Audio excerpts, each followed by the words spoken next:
So, hey, me and Kano are here at the park that I usually meditate at every morning. And I wanted to talk a little bit about something that just inspired me. And so while it was fresh in my mind, I just wanted to share it and see if it was going to be beneficial for you. And if so, then I can do some more of these things in the future. Because I have things that happen to me every day that I'm like, man, I just wish that I could share that with everybody else. And to put it into a, to type it out and all that stuff, it kind of loses its, whatever you call it, the moment, the fizz of, just like having that whole exhilaration thing in the moment. So what I want to talk about today is using tomorrow, how you're going to feel tomorrow, as motivation for doing the right thing today, right? So we hear a lot about present moment awareness, right? A lot of us are kind of tapped into that. If you're new in the progression, you kind of get this gist of, the whole mindfulness and superhuman priming process, and we're certainly really big on being present. And I think a lot of people get confused on present moment awareness and what that actually means, because we hear that kind of terminology all the time about being present, and a lot of people, what does that really mean? Really what it means is just being focused on the present moment, on being focused on what's in front of you and not being distracted. So, if you're talking to someone in a conversation, you're focused on that person, you're not thinking about your rebuttal or watching someone walk around in the background. If you're working on your computer, you're working on your project, you're noticing yourself drift and maybe want to check Facebook or something like that. But that's basically what present moment awareness is. And so every activity during the day can be some kind of meditation for the most part, and practice as far as like, honing your skills of trying to stay on whatever it is that you're trying to focus on. In the past, we can learn from the past. We definitely don't want to fret over the past and obsess over the past. We can plan for the future because that's necessary. It's not that we don't need to look to the future to plan for things, but having anxiety about the future doesn't serve us any good in the present, because what's powerful is being in the present moment and actually focusing your efforts on the present moment to give yourself the best future possible. And that kind of plays into a little bit of what I'm thinking here, because this morning I woke up and I felt absolutely amazing. And most mornings are like that. I'd say probably 6 out of 10 or something like that mornings I wake up, I'm just like, man, it's just, I wouldn't trade anything in the world for the way that I feel today. And when I wake up and I have those mornings, I can almost immediately always think back to yesterday and what I did yesterday that contributed to me feeling amazing today. All right, so almost always it's because I was spot on with my food. I didn't have too much sugar or starches in the evening, and yes, that's one of my problems, just like everybody else. I'd say if I had any weakness, like many people, I overconsume certain things in the evening, even within our real food realm. And so if I wake up feeling amazing, I can immediately think back like I had a good day yesterday. Like I ate well, I didn't have too many starches or sugars, I didn't drink too much wine, I went to bed on time, I followed all our little protocols and biohacks for setting your circadian rhythms, slept really well, and woke up just feeling freaking beyond superhuman. And then there are some days, mornings that I wake up and I feel kind of off, and it's very subtle, that feeling of off. But again, I can immediately think back to the day before and understand and realize what it was that made me feel off for that day. And typically, again, it's going to be having a little bit too much wine, maybe too many sugars, too many starches, overdoing that, or not committing to my circadian rhythm biohacking processes, getting to bed late, something along those lines. And the mornings that I feel amazing are motivation for me to want to do the right thing today so I can have another great tomorrow. So my point with this is that you can use the way that you want to feel tomorrow as motivation for doing the right thing today.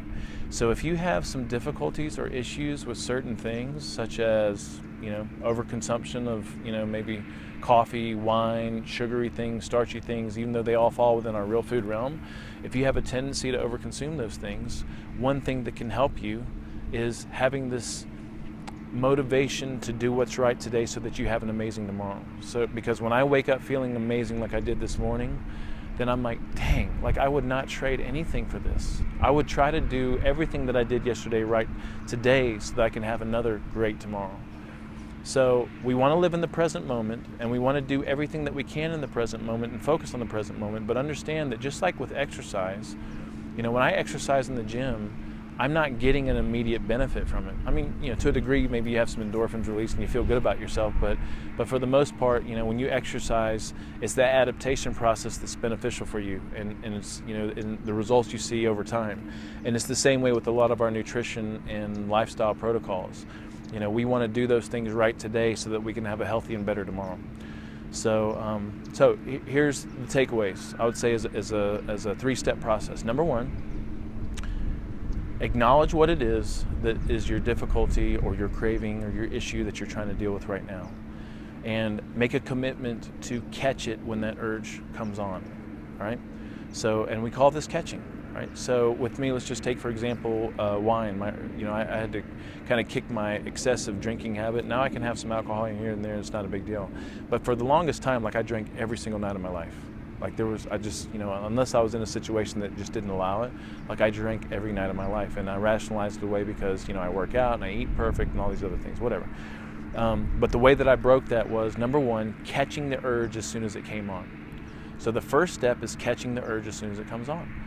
So when I had that wine urge, I'd be like, oh, there it is, right there. The moment I caught it, versus just having this urge and then immediately going into the process of drinking without giving any thought to it, that's conditioning, right? But if I can break that habitual pattern with this awareness, I may have a bigger pause between the point of awareness and then also going for it. I'm not saying that you're not going to go for it, but just breaking that habitual pattern over time, that gap is going to get bigger and bigger and bigger. Your awareness is going to tell you more and more and more. And at some point, you're going to stop doing it, So break the pattern by having a conscious awareness of what it is that you're trying to break. The moment that you have that urge, acknowledge it.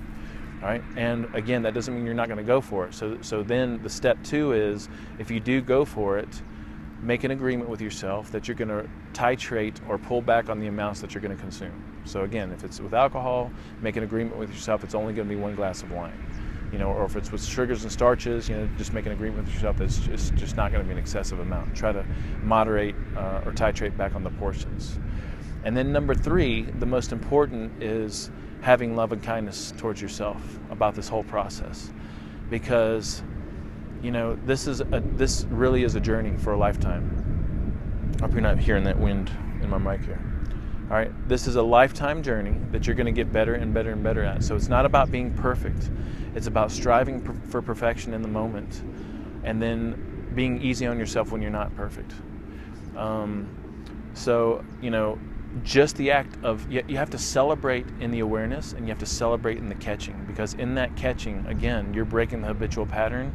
And I'm telling you right now that whatever it is that you're dealing with, it is absolutely inevitable that is going to change over time if you keep catching it, right? That is the beauty of awareness, right? It's not that you're going to have some kind of immediate shift and change, although some of us do, but over time, the awareness of catching that habitual, pattern, it breaks it. It starts to break it over time, and you're making conscious decisions. At least you are making a conscious decision to go for whatever it is that you're trying to avoid.